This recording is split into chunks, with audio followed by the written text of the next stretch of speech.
इधर देखिए class 9 chapter है आपका वॉल्यूम सरफेस एरिया का क्वेश्चन है आपका 27 solid iron sphere each of radius are.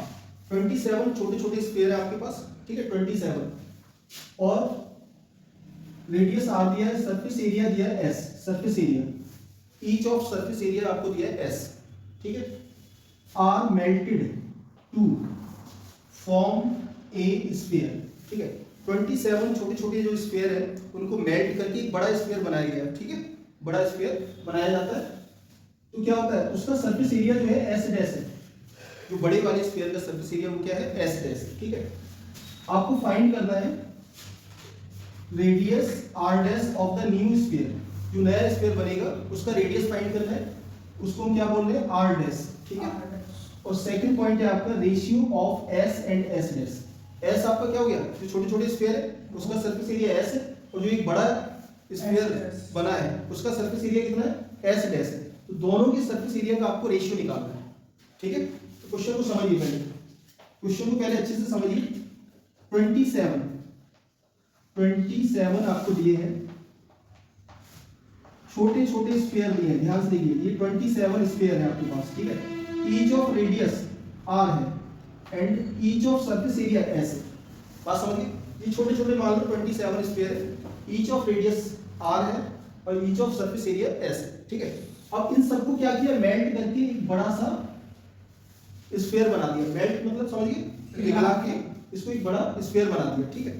अब क्या हुआ, इसका जो रेडियस है वो आर डैश है, इसका वो रेडियस कितना है, आर डैश है, और इसका जो सरफेस एरिया है वो एस डैश है, सरफेस एरिया, ठीक। इसका सरफेस एरिया एस डैश है। तो बस आपको क्या करना है, आर डैश की वैल्यू निकालनी है। सबसे पहला काम तो ये हो गया। तो देखिए वॉल्यूम ऑफ न्यू स्फीयर। अब देखिए 27 स्फीयर को आपने मेल्ट करके बड़ा स्फीयर बनाया तो दोनों का वॉल्यूम सेम होगा, ठीक है। तो देखिए volume of new sphere equal to volume of 27 small sphere, ये आपको ध्यान रखना है, ठीक है।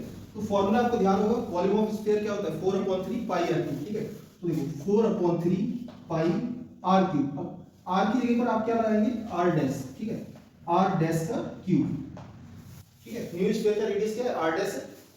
अब देखिए यहाँ पर देखिए 27 का आपको निकालना है वॉल्यूम, तो एक का वॉल्यूम क्या होगा, फॉर्मूला तो वही रहेगा 4/3 पाई आर क्यूब, है ना, फॉर्मूला तो वही रहेगा। अब देखो यहाँ पर इक्वल में आपको 4/3 और पाई, 4/3 और पाई, ये तो कट जाएगा आराम से, ठीक है। अब बचेगा क्या, आर डैश का क्यूब इक्वल टू यहाँ पर बचेगा 27 आर क्यूब, ठीक है। अब आर डैश की अगर हम वैल्यू निकालेंगे तो क्या होगा, ये क्यूब उस साइड में जाएगा, दूसरी साइड में, तो क्या हो जाता है पता है, क्यूब रूट हो जाता है। 27 आर क्यूब का क्यूब रूट कितना आता है पता है, are dash equal to 3r। तो यहाँ से हमें आर डैश की वैल्यू पता लगी, मतलब ये जो है बड़ा स्फीयर जो हमारा बना है उसका रेडियस कितना होगा, 3r के बराबर होगा। आर